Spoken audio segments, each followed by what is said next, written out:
کیا بھارت پاکستان پر ایٹمی حملہ کر سکتا ہے؟ کیا ایسی کسی صورتحال میں ایٹمی حملے کو ہونے سے پہلے ہی روکا جا سکتا ہے؟ ایٹمی جنگ صرف بٹن دبانے کا کھیل نہیں۔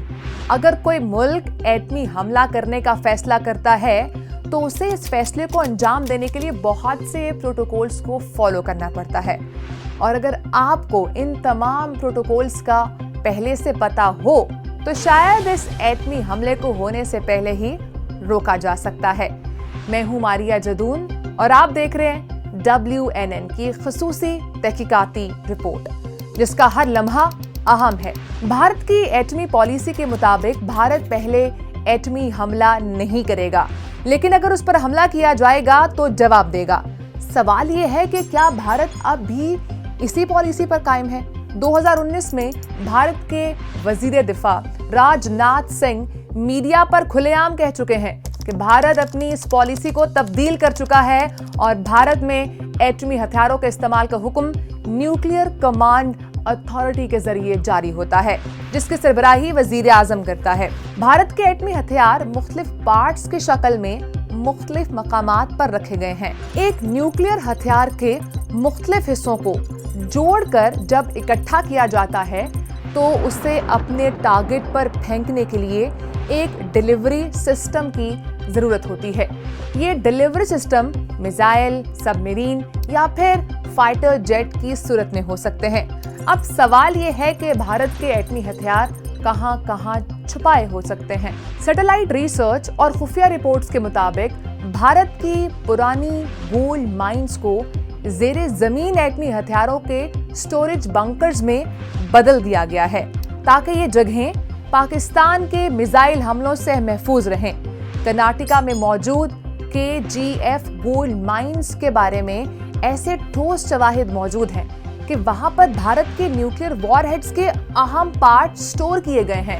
سیٹلائٹ تصاویر اور دفاعی رپورٹس کے مطابق بھارت کے ممکنہ نیوکلیئر سٹوریج کے دیگر مقامات میں شامل سب سے پہلے نمبر پر آتا ہے جودھ پور پکھران، اس کے بعد مہاراشٹرا کا بابا ایٹامک ریسرچ سینٹر ٹرامبے، تیسرے نمبر پر تامل ناڈو میں موجود کلپکم کے قریب کچھ سیٹلائٹ رپورٹس نے ری پروسیسنگ پلانٹس اور محفوظ بنکرز کی نشاندہی کی ہے، جن کے بارے میں شبہ یہی ہے کہ یہاں پر بھارت کے ایٹمی ہتھیار رکھے گئے ہیں۔ اس سارے منظرنامے میں بھارت کے حیدرآباد شہر میں موجود بھارت ڈائنامکس لمیٹڈ نامی ادارہ خاص اہمیت کا حامل ہے۔ رپورٹس کے مطابق اگر بھارتی حکومت ایٹمی حملے کا فیصلہ کرتی ہے تو بھارت کی SFC یعنی اسٹریٹجک فورس کمانڈ، جو ایٹمی ہتھیاروں کی حفاظت اور آپریشنز کے ذمہ دار ہے، تمام مطلوبہ نیوکلیئر وار ہیڈز کو اسی جگہ جمع اور اسمبل کر دے گی۔ اب سوال یہ ہے کہ اگر تمام نیوکلیئر وار ہیڈز کے پارٹس کو اسمبل کرنے کے لیے ایک جگہ لانا اور پھر اسمبل کرنے کے بعد ڈیلیوری سسٹمز تک پہنچانا کیا اتنا ہی آسان ہوگا؟ بھارت کی تمام ممکنہ نیوکلیئر سائٹس ہر وقت سیٹلائٹ اور سائبر سرویلنس جیسی ٹیکنالوجیز کا ذریعہ مسلسل نہ صرف پاکستان اور چائنا کی نگرانی میں ہیں، بلکہ مغربی ممالک بھی ان سائٹس کو ہر لمحہ مانیٹر کرتے ہیں۔ جیسے ہی ان سائٹس پر کوئی غیر معمولی نقل و حرکت نوٹ کی جائے گی، دنیا کی تمام ایجنسیاں اور سیکیورٹی ادارے حرکت میں آ جائیں گے۔ سوال یہ ہے کہ ایسے صورتحال میں پاکستان کیا کرے گا؟ کیا نیوکلیئر وار ہیڈز کو ان کے محفوظ مقامات سے نکال کر ڈیلیوری سسٹم تک پہنچانے میں پاکستان کے پاس کتنا وقت ہوگا کہ پاکستان اس عمل کو درمیان میں ہی روک دے؟ پاکستان کے پاس ممکنہ آپشنز کیا ہو سکتے ہیں؟ بھارت میں اس وقت بے شمار علیحدگی پسند مسلح تحریکیں چل رہی ہیں۔